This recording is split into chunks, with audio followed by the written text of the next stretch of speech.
Hi, I'm Kathy Ramos from the Intensive English Institute. I'm here today with Captain Rhoda Clark of University Police. We're going to be talking about the hot topic regarding alcohol drinking and laws about drinking. Thank you so much, Captain Clark, for being here with me. Can you just start off by reviewing the laws about drinking alcohol? Like who can drink alcohol, who can purchase alcohol, and where can you drink, those types of things? Sure. In Indiana, to be able to purchase, transport, or consume alcohol, you have to be 21 years old. No exceptions. Around campus, there are a lot of underage drinking violations that occur. A lot of times alcohol will be consumed at someone's residence or with a family. It doesn't matter. It's illegal to consume it in Indiana if you're under the age of 21. Okay. And do these laws, you said in Indiana, so do those laws change from place to place? There are some states where there's certain alcohol that you can purchase at age 19 and 20, depending on what it is, beer versus liquor or drinks that contain hard liquor. Okay, and can you tell me some of the consequences for breaking a law regarding alcohol? For consequences of underage drinking or drinking and driving. Review some of those consequences. Okay. As far as underage drinking, it can be anywhere from a warning to a citation, or it can mean incarceration, depending on the levels of intoxication, depending on the incident, what drew the attention to the person, and then of course driving, that can mean a license loss in Indiana.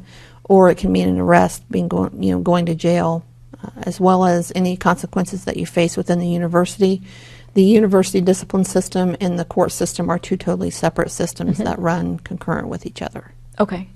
So it really just depends on the situation, but it can vary in intensity. Yes, it can. Okay. And I've heard you mention before that if you're driving and there's an accident and you've been drinking, that even if you're not the one guilty, that you can still be charged with that. Can you explain Correct. that, please?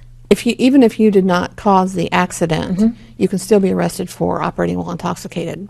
Okay. And alcohol is classified as a depressant, so therefore it delays your reaction time. So, a lot of accidents could have been avoided had someone not just had that drink with dinner or something like that. So anytime alcohol is involved, it slows the system down to some degree, whether it's one drink or 10. Okay. Can you talk about the normal amount of alcohol to consume? What's normal and what is abnormal? So I know here on campus there can be excessive drinking, and yet there are not always problems associated with drinking. So where's the line? I don't know that there is a line. That varies from individual to individual. Okay. I think probably socially, a drink with dinner or a drink or two with a designated driver is not frowned upon socially, but the binge drinking is where the problems usually come into play. One of the things with binge drinking... Can you define binge drinking? Sure, sure. When a large amount of alcohol is consumed in a small amount of time. Okay. Anything more than, a drink an hour, more than 2 or 3 hours would be considered binge drinking. Okay. And so usually what happens with binge drinking, a lot of times people drink so much so quick that it affects their system differently. People can actually die from alcohol poisoning if their alcohol level reaches a certain point, which would bring me to the Indiana Lifeline law.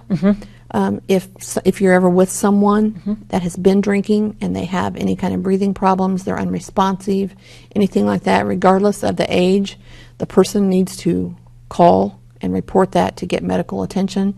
That person the person that makes the call is, in a sense, free from arrest unless there's something else going on or something else takes place once the officers get there. Even if they're under 21 and their friends under 21, there's not going to be a citation or an arrest come out of that, because medical attention is what that person needs. Okay. And that went into effect last year after a death of a young man in Indianapolis that was getting ready to go to college. He was 18 years old. And this year, in July, it changed to where it is now extended to victims of a crime or people who are reporting a crime to stay at the area and give a statement and tell what they saw and do the public service. Okay. That's a really important law. It sounds like it could save some people's lives. Correct. It's very important.